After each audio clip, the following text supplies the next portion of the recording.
Welcome back to my kitchen in London, Ontario. I'm Stephanie Munch, and I'm making my second dessert for dessert week, Boston Creamies. This is my spin on Boston cream pies, the easy way, I like to call it. So this is going to be a dessert that you're really going to want to use for entertaining. You can bring it somewhere or have it to finish off a really nice meal. It looks really impressive, but it's really, really easy to make.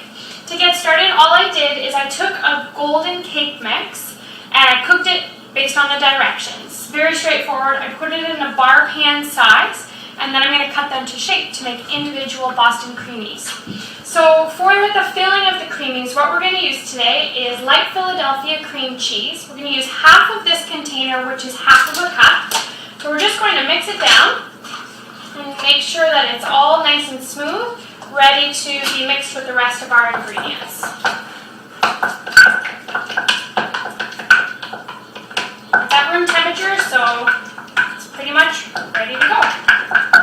In a separate bowl, what I'm going to do is I'm going to take some instant vanilla pudding, put that into the bottom, so it's one whole package of instant vanilla pudding, and I'm going to put a little bit of milk. So I have half a cup of milk, and I'm just going to put it in a little bit at a time. The key here is I don't want to make pudding. I want it to be a relatively thick consistency. And then I'm going to thin it out with some instant whipping cream.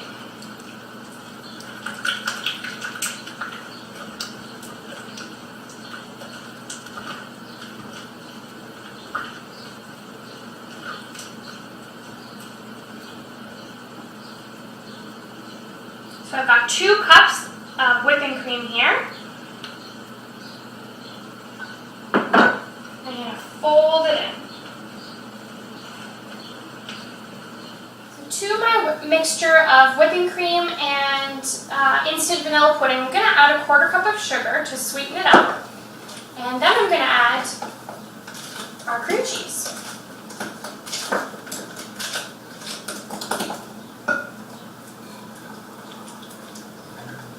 So because our cream cheese is at room temperature and it's been softened and mixed through, it's nice and easy to add. Just going to switch spatulas here and mix it all together. So the combination of these ingredients gives the filling a nice thick consistency, but sweetness and a little bit of diversity of flavors. You can really mix it up if you want to and use different flavored puddings. Or you can even add in some fruit, crushed fruit, maybe pineapple, and they're really veering away from the traditional Boston cream pie. So just over here on my stove, I have some water simmering, and I'm just going to get a double boiler going. Just adding an insert, I'm going to let that heat up, and while it does, I'm adding in a cup of chocolate chips. The chocolate chips are going to be the topping for this dessert. So I'm just going to let that get going. Head back over here. And now we're going to get our little individual Boston Creamies put together. So I didn't have a cookie cutter, but funny enough, a tuna can work really, really well for you. It's a pretty inventive way to recycle. So I cleaned this out thoroughly. Doesn't even smell like tuna anymore. And I'm going to cut individual cakes from our golden cake mix.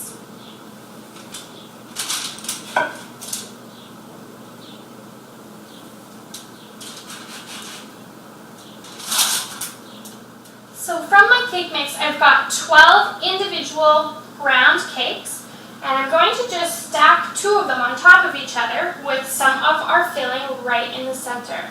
So I'm just going to take a dollop of our filling, put it right on the center, spread it around,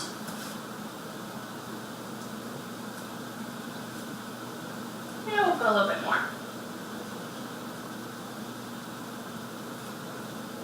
And top it with the second cake. I'll keep doing this, and then once our chocolate's melted, we'll top all of them with chocolate and our garnish. So my chocolate chips have all melted down. They're a nice smooth consistency. I didn't add one single thing to them, just melted chocolate. So I'm going to take it over to my station. And now all of these are individualized, ready to be garnished. The garnish is really straightforward. I'm going to take a spoonful of chocolate. I'm going to place it on the top and spread it all around. I want the top to be completely covered with chocolate.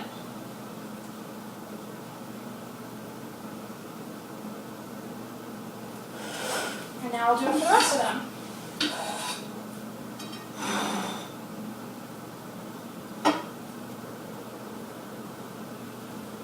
So they're all topped with chocolate and they look delicious. I can't wait to try one. So the very last thing that I'm going to do is take some fresh strawberries with the green tops on. I'm just going to slice it in half and place one half right on the top. One giant strawberry. Smells good. Chocolate and strawberries and cream. I mean, you just can't get any better than that.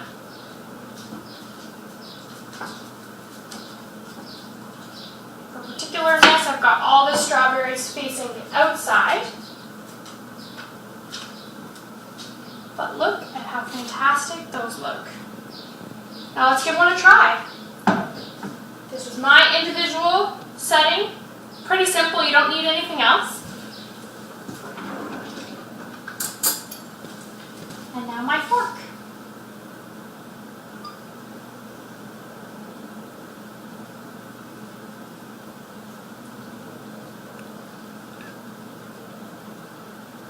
Oh, nice and creamy. The chocolate is a nice addition to every other layer. It's so good. I hope you enjoy it, and I can't wait to cook for you again.